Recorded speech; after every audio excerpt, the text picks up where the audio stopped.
여러분, 갱년기로 다들 고민 많으시죠? 고민은 이제 그만. 해결사가 닥콘에 떴다. 여성 갱년기 치료의 대가 산부인과 전문의 닥터 최희동 교수. 자, 우리 최 교수님 모시고 갱년기 여성 오해와 진실 몇 가지를 좀 짚어드리는 코너를 시작해 볼까 합니다. 여성 갱년기 오해와 진실 그 첫 번째. 폐경 늦을수록 건강하다? 나이가 늦게 폐경이 오는 경우에 건강하고 어떤 상관이 있느냐. 어머니 그게 굉장히 궁금한 거죠. 건강하시긴 하거든요. 건강하다고 생각하시는 거죠? 여성 호르몬이 우리 몸에서 차지하는 여러 가지 좋은 효과를 볼 때 폐경을 늦게 하시면 여성 호르몬이 좀 더 많이 나와 있을 테니까 좀 더 건강할 것은 이론적으로 맞습니다. 하지만 폐경기가 늦으면 늦을수록 유방암의 확률은 또 올라갑니다. 따라서 무조건 폐경이 늦게 온다고 해서 건강만 하다라고 말씀드릴 수는 없습니다. 아, 그래요? 네. 그럼 이건 뭐 O도 아니고 X도 아니네요. 세모라고 봐야 하나요? 예.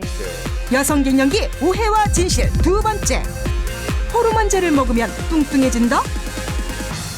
호르몬 치료 많이 받잖아요. 그러면 뚱뚱해진다라고 알고 계시는 분들이 상당히 많습니다. 소녀들이 사춘기 때 가슴이 발육되는 것은 바로 여성 호르몬 때문이거든요. 여성 호르몬을 드시면 좀 말씀하셨던 것처럼 가슴이 좀 커지고 빵빵해지고 심지어 조금 더 심하게 느끼는 분들은 그것 때문에 아프다고 하시는 분들이 생깁니다.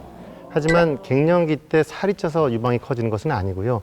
호르몬 치료를 하면 살이 찐다는 그런 속설이 있는데 대부분 체중이 부는 사람들을 보면은 그분이 호르몬약을 먹어서 굉장히 컨디션이 개선된 거죠. 그리고 좀 많이 드십니다. 여기저기서. 네. 그게 더 작용을 하지 않나 그렇게 평가를 하고 있습니다. 아니 그러면 약 때문이 아니라 많이 드셔가지고 그런가 봐요. 2000년대 초에 미국에서 큰 대단히 연구가 발표된 적이 있습니다. WHI 연구라고 하는데 당초 그 연구는 호르몬 치료의 득과 실을 비교해 보고자 고안이 됐었죠. 사실 내심 득이 훨씬 더 많을 거다라고 생각하고 고안을 했습니다. 그런데 의외로 유방암을 포함한 여러 가지 부작용이 많은 걸로 발표가 되는 바람에 그때 많은 여성들이 호르몬 치료를 끊었고 그 여파가 지금까지 있어서 지금도 많은 여성들이 호르몬 치료를 하는 것을 꺼려하고 있습니다. 폐경을 공부하는 그런 의사들의 모임이 있습니다. 대한폐경학회라고. 거기서 저희가 한번 설문조사를 해봤어요. 많은 한국 여성들도 폐경기를 괴로워하고 호르몬 치료를 하고는 싶은데 안 하고 있는 거죠. 그 이유는 암을 포함한 부작용의 발생이 걱정돼서입니다. 그렇다면 정말로 우리가 생각하는 것처럼 유방암에 걸릴 확률을 그렇게 높이는 걸까요? 정말 무서워서 쓰면 안 되는 걸까요?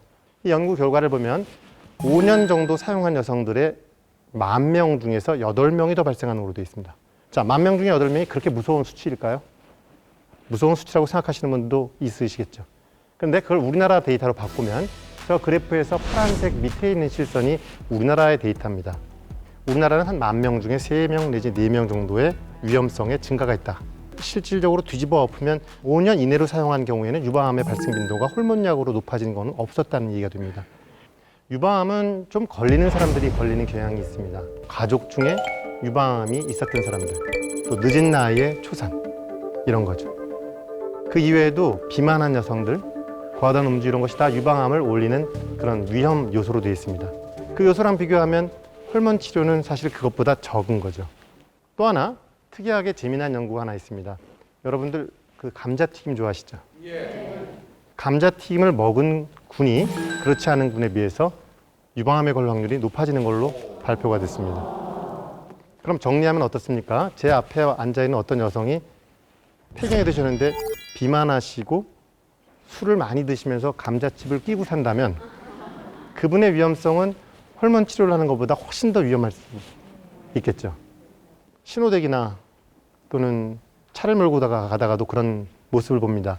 어제 시내 교통사고 현황. 간혹 무심코 지나갈 때도 많습니다만 어제의 사망 2명 이렇게 써 있고 3명 이렇게 써 있습니다. 그럼 여러분들은 어떻게 생각하십니까? 화들짝 놀라서 이야, 어젯밤에 2명 죽었어? 빨리 집에 가자. 그리고 외출도 안 하고 마트에 가서 쇼핑도 안 하고 그러십니까? 호르몬 치료도 그런 게 아닌가 저는 생각합니다. 득이 훨씬 많은데 그 어제 시내 교통사고 한두 명이 사망했던 그런 작은 확률을 가지고 우리가 꺼려하고 무서워하고 안 쓰면서 괴로운 증상들을 다 감수하는 거죠. 통계에 의하면 50세가 넘으면 약 한 50% 정도는 골감소증 또는 골결핍증이 있다고 하고 20% 정도는 골다공증이 있다고 합니다. 골다공증은 아픈 병이 아닙니다. 그래서 소리 없는 살인자라는 말도 쓰죠. 그냥 어느 날 넘어졌는데 부러져서 자리 보존하고 눕는 거죠. 그러한 골다공증의 예방 효과에도 탁월한 그런 효과를 갖는 것이 호르몬 치료고, 거기서 끝나질 않고 골절, 실질적인 골절도 예방하느냐 봤더니 골반골절, 척추골절에 대한 예방 효과도 있는 것이 입증이 됐습니다.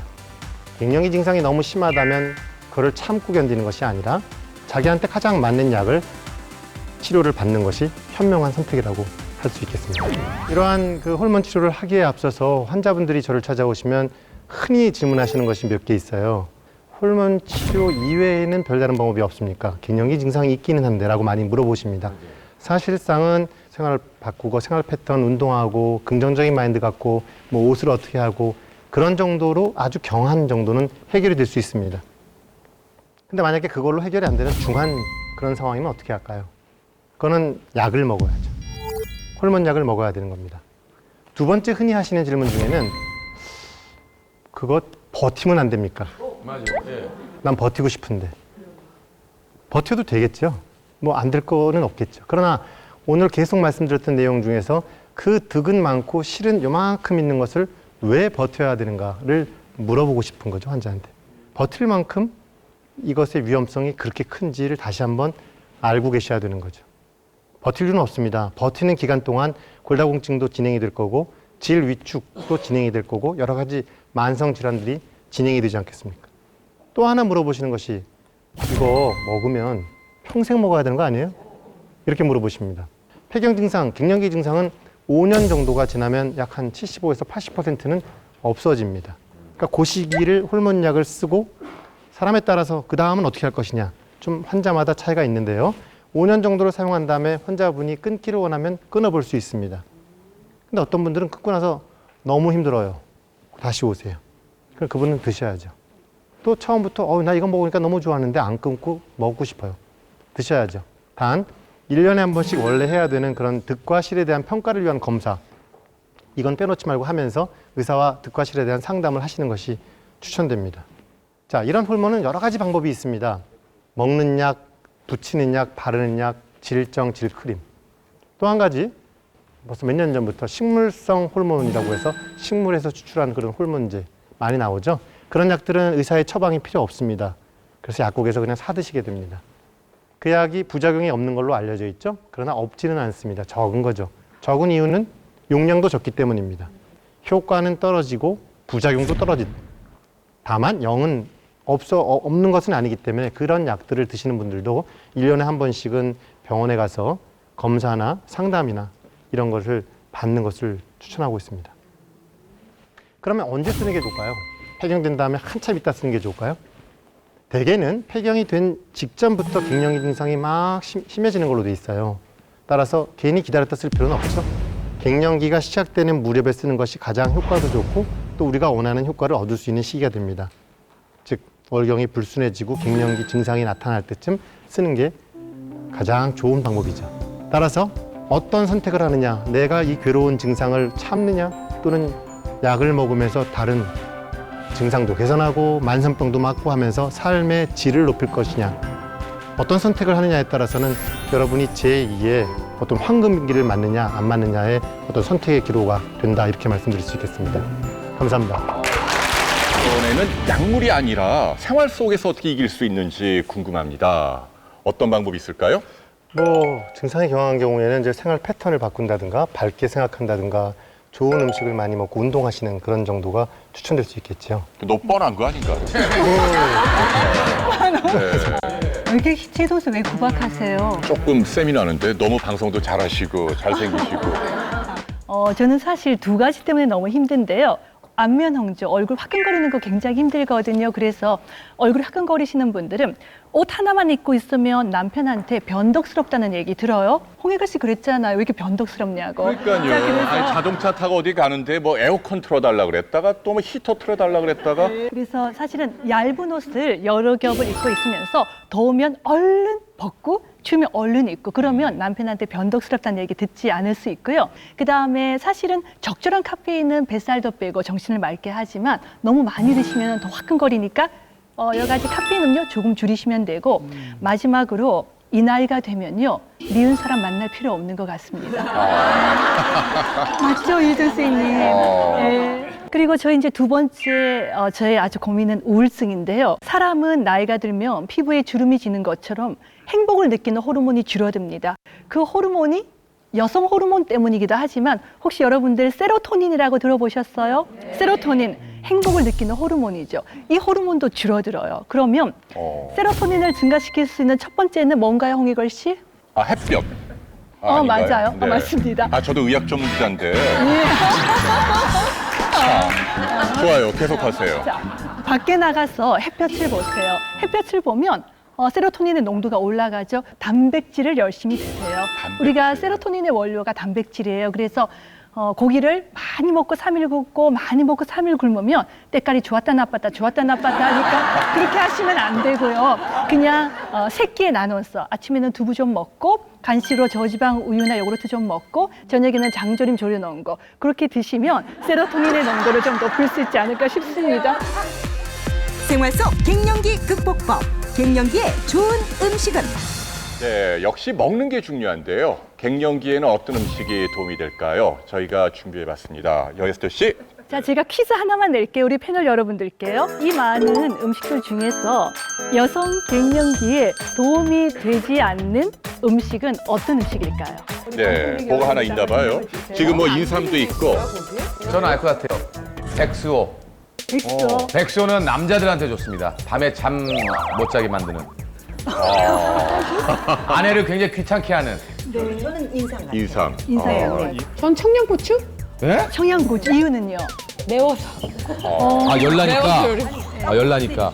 이유진 씨가 정답이에요. 청양고추예요. 진짜요? 예. 왜냐하면 사실 청양고추는 캡사이신, 여러 가지 매운맛 때문에 여러 가지 뱃살을 빼는 데도 도움이 되지만 안면 홍조가 너무 심한 분들은 매운 음식을 많이 먹게 되면 이 안면 홍조가 더 악화가 되거든요. 그래서 주의를 할 필요는 있으신 것 같고요. 하지만 우리 인삼도 실제로 식물성 여성 호르몬 역할을 하긴 하지만 너무 많이 먹는 경우에는 또 출혈이나 또 실제로 화끈거리는 게 있으니까 뭐든지 적절하게 드셔야 하죠.